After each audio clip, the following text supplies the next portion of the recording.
Twagiye naza kubyuka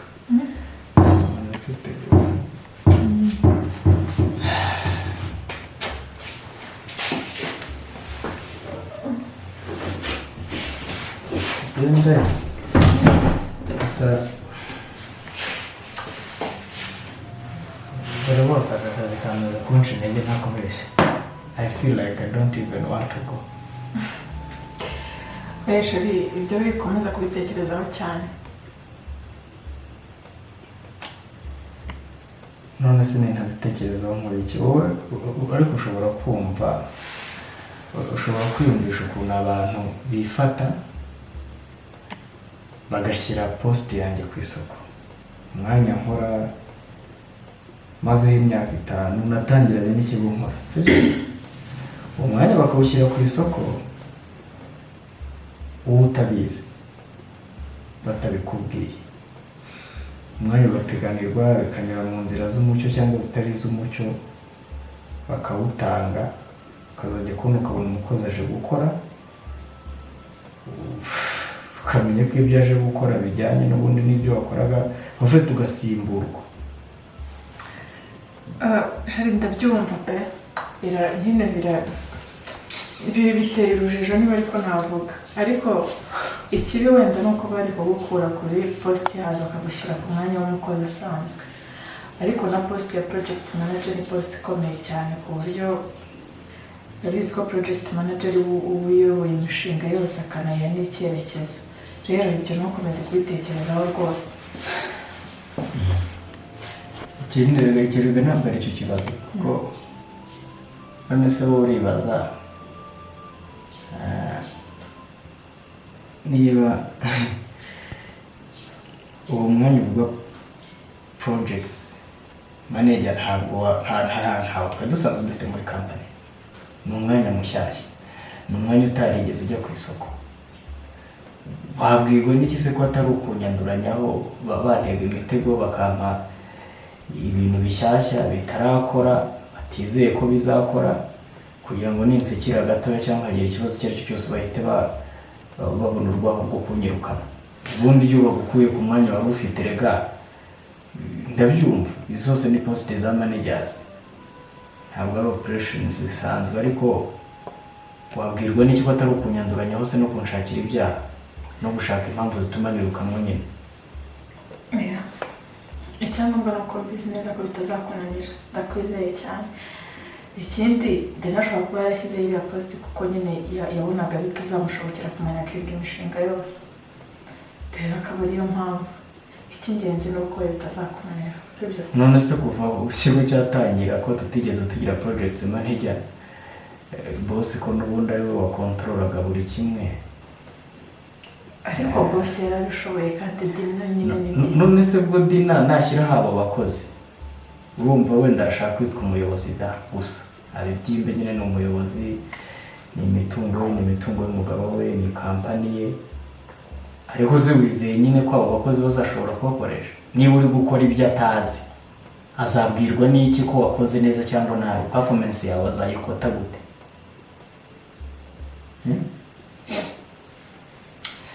tujye mu kazi ibyo ngibyo nyine wowe gukora neza. Ubwo niba nagushakaho impamvu ntabwo azayibona, wowe kora neza uje kubitekerezaho cyane byarangiye. Cyanze icyo turahabwa impundu dutabarutse.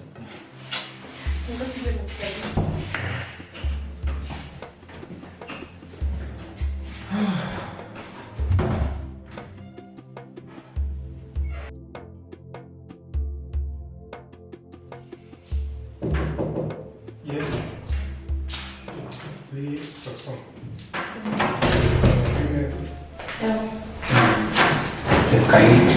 Murakoze. Hano wamenyereye rwose bitewe n'uburyo ndamenyereye ariko sinzi ndi kubona bino bintu bizangora. kwerekeza Ukuntu nabonye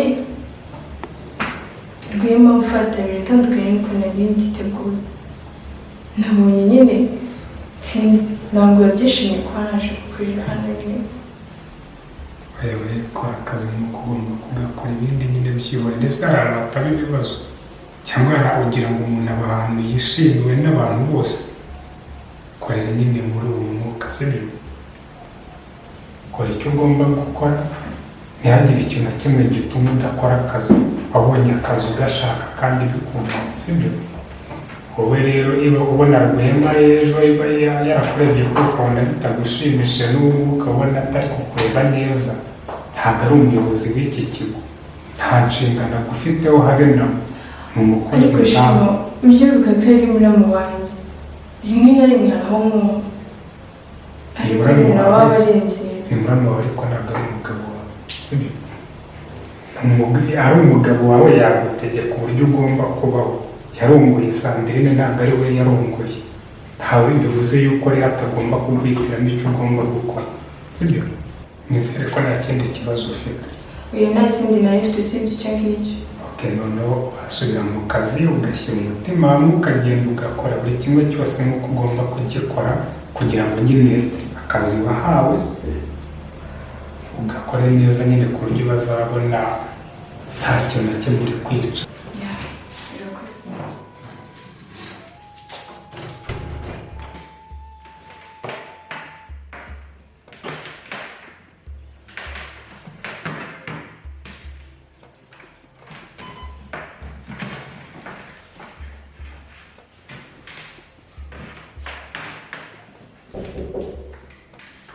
Injira.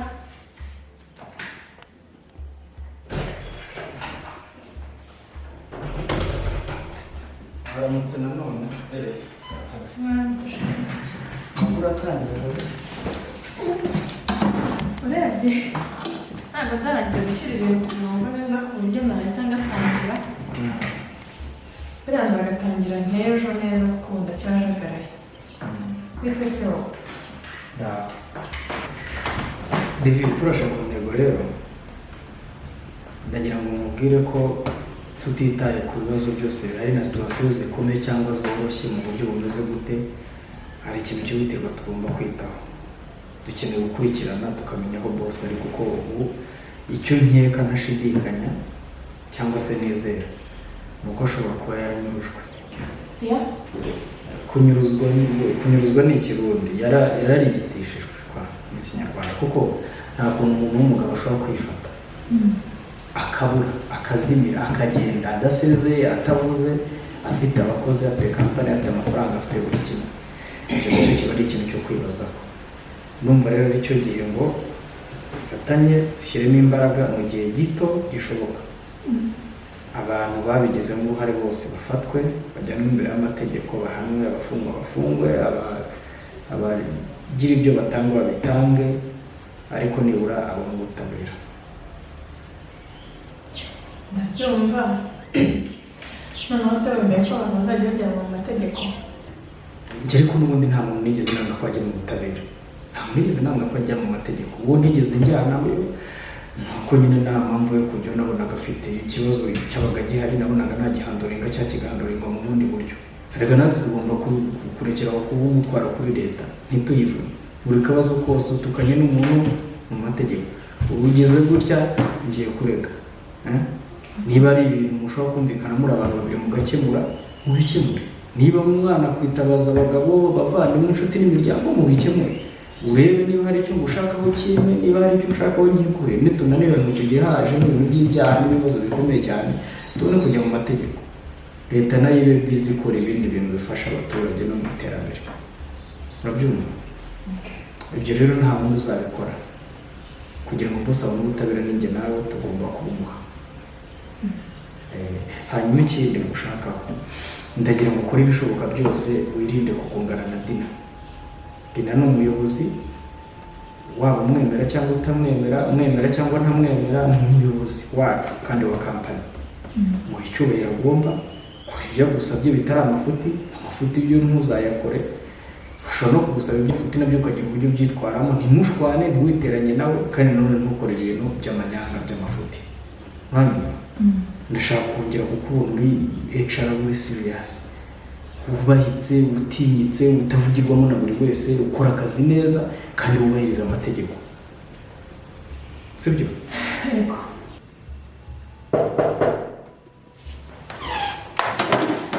Ako mukobwa uri muzima cyane.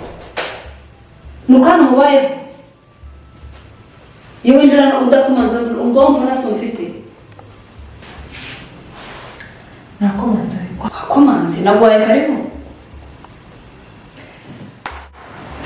Nagwaye karibu.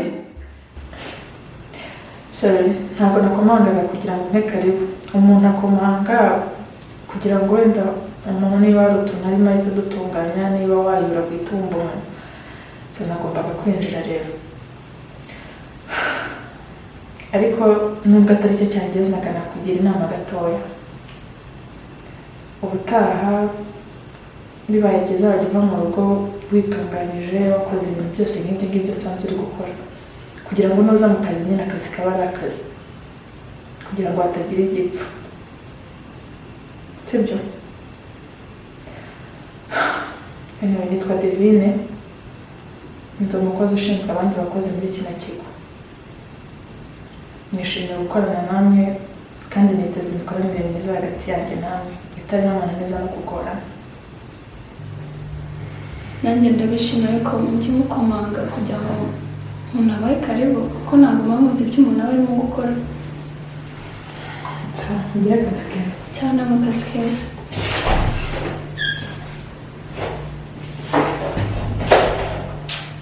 Ndarutanze koko ku munsi wa mbere.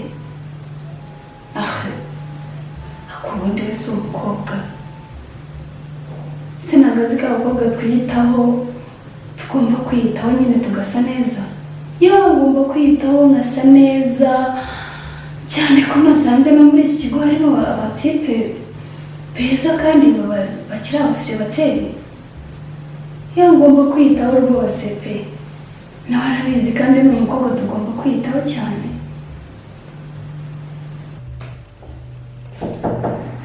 Naje.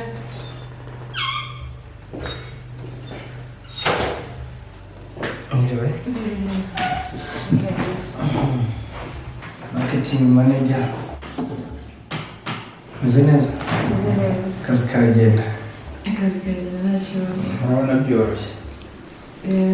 Birazi. Okay. Nitwa Dina. Yego. Ndabona umunsi. Nanjye nkora hano nyine. Rero twari twavuganyeho. Yego ndakwibuka. Mbaza ibyo nkora sinabikubwira, ubu noneho nabikubwira. Nijye wari uri kuri post muri uyu munsi. Nabaye marketing manager w'iki kigo kuva cyatangira. It's 5 years now. Yego. Ngo ni mwebwe muri kunkorera mu ngata.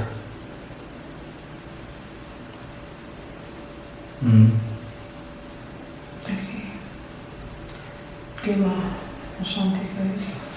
So, nishimiye rero ko mwaje muri mu nshingano nari ndimo. Turabakiriye nyine, tubifurije akazi keza, muzagire ikirenge mu cyacu munarusheho. Murakoze cyane Rwema, gusa nk'uko wabimbwiye niba numvise neza wambwira ko umaze n'imyaka 5 utangiranye na kampani. Njye ndi mushyashya hano urebye ntabwo nahita menya ibintu byose icyo ngusabye wenda nagusaba no kwamba hafi ukanyigisha bimwe mu byo ntazi ko ntabwo byose nabimenya nk'umuntu uharambye.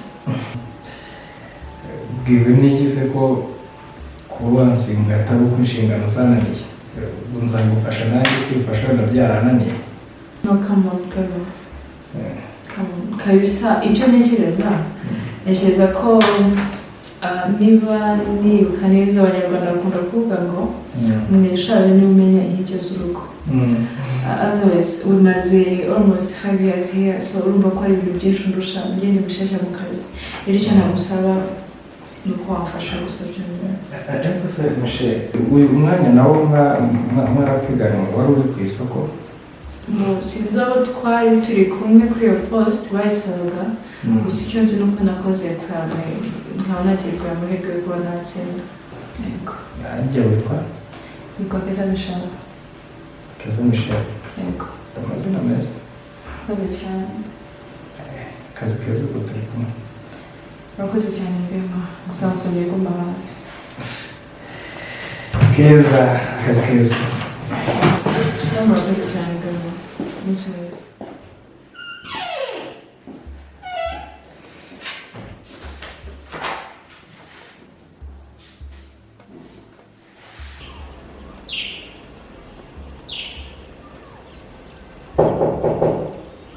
Ingia.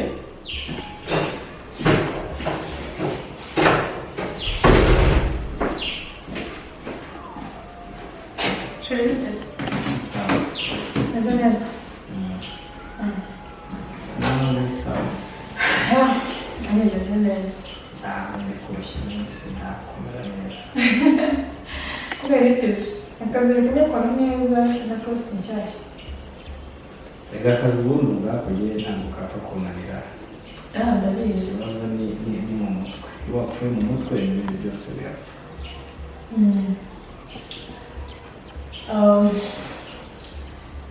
Nabije hano rero hari ikintu natekereje kuri situwasiyo cyangwa se umwuka uri hano mu kazi bijyanye na shema ariko cyane cyane njyewe natekereje bitewe n'uko mbona ibintu mbona shema ashobora kuba afitanye umubano wihariye cyane na Dina akaba ari nayo mpamvu yamuzamuye mu kazi ari nayo mpamvu shema asigaye yiyumva nk'umuyobozi urenze. Rega nashaka muzamure amugire CEO cyangwa nashaka namugire chairman. Nashaka rwose namusamusukamo ariko ubu ngubu ikintu ngewe kimpangayikishije kinteye n'ikibazo cyane mu buryo byeruye shema ari guhangana nanjye ibintu bitigeze bibaho nayo hakiyongeraho kuba we ubwe yarakoze ibintu ntazi ko nabyita agafata umuntu ufitanye isano n'umugore wanjye Sandrine akamuzana hano mu kazi. Ntabwo mvuga ko yamuzanye wenda kuko yari umujaji ashobora kuba yaratsinze n'imikizana ariko uburyo yamufashije akamubwira ngo apurayingana akamuha linke akamuha izo konegisiyo akapurayinga akaza gukora mu kigo nkoramo jyewe muramuwe. Ibyo bikajyana n'uburyo shema adashyigikiye urukundo rwanjye nawe umwana wanjye nawe ngira ngo urabizi ntabwo wumva ameze nk'utanarushaka.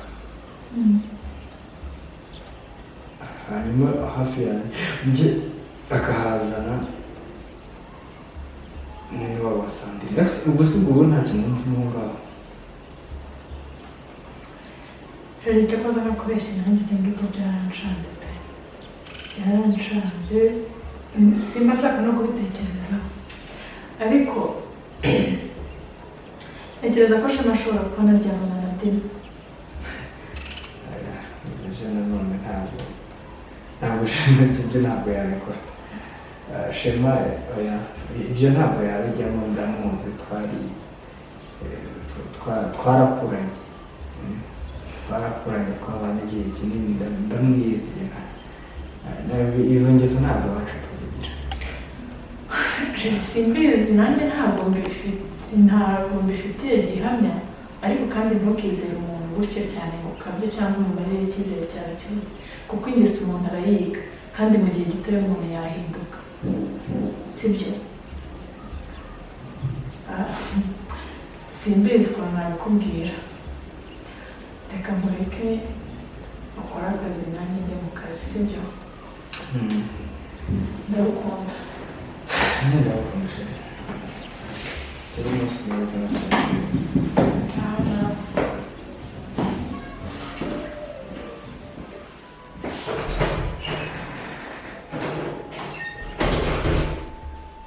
Shema aryamana na Dina.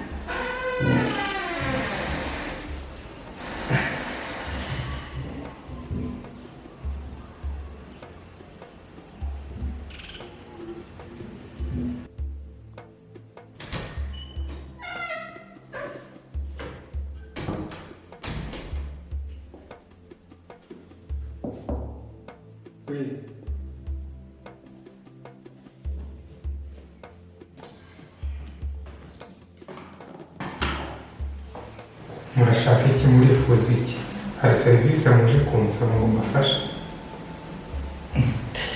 ese shema buriya ubundi mu by'ukuri musuzuguritse nk'uko musuzugura ndoroheje gutyo uko mfata ukubona ngaragara imbere yawe ntabwo ariko ngaragara no mu maso y'abandi bantu hano mu kazi cyangwa ahandi hose muri sosiyete cyangwa niba ufite ikibazo nyine ikibazanye iba ari serivisi mukeneye nyibahereze kugira ngo mbone akandi kazi nakomeze ngakore neza.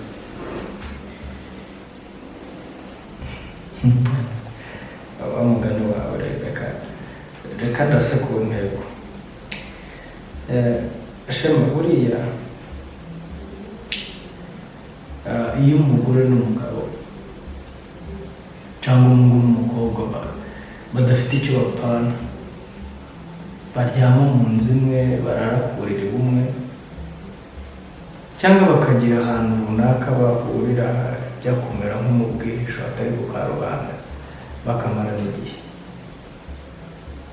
hari ikintu runaka gishobora kuba hagati yabo gitandukanye n'icyaba igihe abo bantu baba bafitanye isano, umwe ari mushiki w'undi, undi ari musaza w'undi.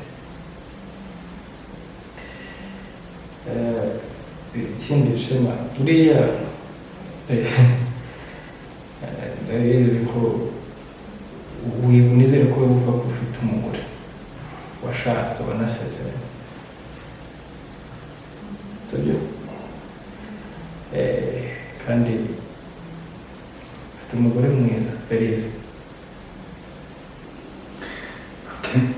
Ndumva uburyo ubivuga wagira ngo ahubwo nta nubwo ari njye wasezeranye, niwe wasezeranye nawe, ariko ndumva nta n'impamvu yo kubinyibutsa, ariko niba ruje no kubinyibutsa urakoze, ni ibintu nzi ndabizi ko nasezeranye nawe. Shema reka nizere ko aho ugenda ibyo ukora n'ibyo wivutamo byose ntaho uhurira n'abagore, kanizere ko aho urara n'aho uba mu nzu nta mugore mubana utari Berize, kuko Berize uramutse umuciye inyuma ntuzamuce inyuma kwa kanizere ko aho nta mugore mubana. Iki ni cyo kintu cyonyine narinje kukubwira, ushobora wemerewe kukinsuzugurira iki cyo, niba ushaka kunsuzugura unsuzugure, ariko nyuma yacyo ntabwo uzongera kubona amahirwe yo kunsuzugura, ari yo mpayo yawe bizakugora kugira ngo ujye unsuzugura.